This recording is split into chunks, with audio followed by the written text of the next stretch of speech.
بسم اللہ الرحمن الرحیم۔ شروع اللہ کے نام سے جو بڑا مہربان اور نہایت رحم والا ہے۔ دوستو، آج ہم جو واقعہ آپ کے گوش گزار کرنے لگے ہیں وہ ہے حضرت خضر علیہ السلام کا واقعہ۔ ایک مرتبہ حضرت خضر علیہ السلام دریا کے کنارے بیٹھے تھے۔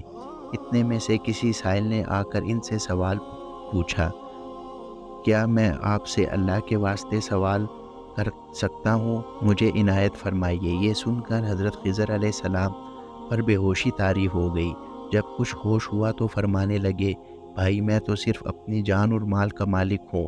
تم نے مجھ سے اللہ کے واسطے سوال کیا ہے، لہٰذا میں اپنی جان اور ذات تمہارے حوالے کرتا ہوں۔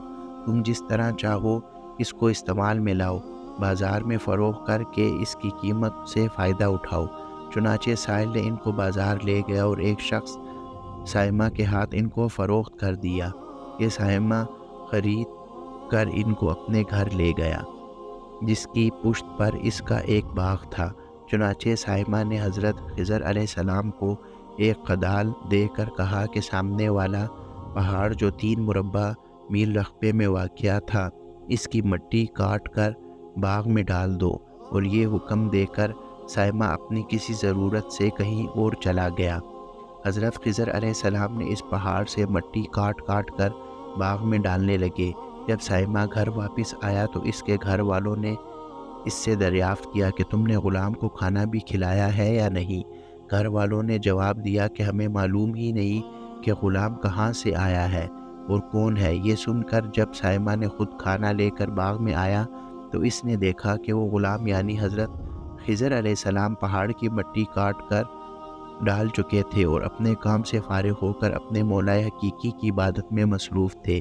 یہ دیکھ کر ان کو بڑا تعجب ہوا اور اس نے دریافت کیا، یہ تو بتائیے کہ آپ کون ہیں؟ یہ بات سن کر حضرت خضر علیہ السلام پر کچھ بے ہوشی سی طاری ہو گئی اور پھر افاقہ ہوئے پر انہوں نے فرمایا کہ بھائی میں خضر ہوں۔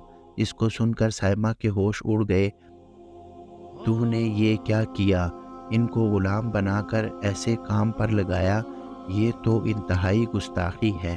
پھر یہ سوچنے کے بعد سائمہ نے توبہ کی اور پروردگار سے عذر خواہی کے ساتھ حضرت خضر علیہ السلام کو آزاد کر دیا اور اللہ کی بارگاہ میں عرض کیا کہ اے رب العالمین، مجھ سے اس کا مواخذہ نہ کیجیے گا، کیونکہ میں ان کو جانتا ہی نہیں تھا۔ اس کے بعد حضرت خضر علیہ السلام نے دعا فرمائی اور سجدہ شکر بجا لائے کہ اسے میرے پروردگار میں تیرے ہی حق میں غلام بنا اور تیرے ہی حق میں آزاد ہوا، اس پر تیرا شکر گزار ہوں۔ بعد ازاں واپسی کی اجازت لے کر جب دریا پر واپس آئے تو دیکھا کہ ایک شخص کھڑا دعا مانگ رہا ہے کہ اے میرے رب، حضرت خضر علیہ السلام کو غلامی سے رہائی عطا فرما دے اور ان کی توبہ قبول فرما لے۔ حضرت خضر علیہ السلام نے یہ دیکھ کر اس شخص سے دریافت کیا کہ آخر تو کون ہے؟ تو اس شخص نے بتایا کہ میں تو شاذون ہوں۔ آپ کون ہیں؟ انہوں نے فرمایا میں خضر ہوں۔ اس کے بعد شاذون نے کہا، اے خضر علیہ السلام، آپ نے اپنے رہنے کے لیے مکان بنا کر دنیا طلب کی ہے، کیونکہ حضرت خضر علیہ السلام کا دریا کے کنارے پر ایک عبادت خانہ تھا۔ بس یہ سن کر وہ فوراً میدان میں نکل آئے اور وہیں اللہ کی عبادت میں مصروف ہو گئے۔ اس کے بعد حضرت خضر علیہ السلام نے اسی جگہ پر ایک درخت لگایا اور اس کے سائے میں عبادت شروع کر دی۔ تو آواز آئی، اے خضر، جب تم نے درخت کے سائے میں سجدہ کیا تو تم نے دنیا کو آخرت پر ترجیح دی۔ پھر فرمان ہوا کہ مجھے اپنی عزت اور جلال کی قسم ہے، مجھے دنیا کی محبت میں رضامندی نہیں ہے۔ اس کے بعد حضرت خضر علیہ السلام نے شاذون فرشتے سے کہا، اے شاذون، دعا کرو کہ اللہ تعالیٰ میری توبہ قبول فرمائے۔ چنانچہ شاذون نے دعا کی اور اللہ نے شاذون کی برکت سے حضرت خضر علیہ السلام کی توبہ کو فوراً قبول فرمایا۔ حاصل دوستو، اس واقعے سے ہمیں کیا سبق حاصل ہوتا ہے؟ خدا کے برگزیدہ بندے اس حالت میں رہتے ہیں جو اللہ کو منظور ہو۔ بے شک ہماری فلاح بھی اسی میں ہے کہ زندگی کے ہر موڑ پر آنے والے ہر پیچ و غم میں ہم راضی رہے، اللہ تعالیٰ کی چاہت کو سامنے رکھ کر زندگی گزارے۔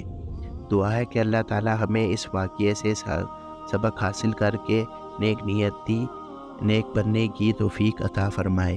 آمین یا رب العالمین۔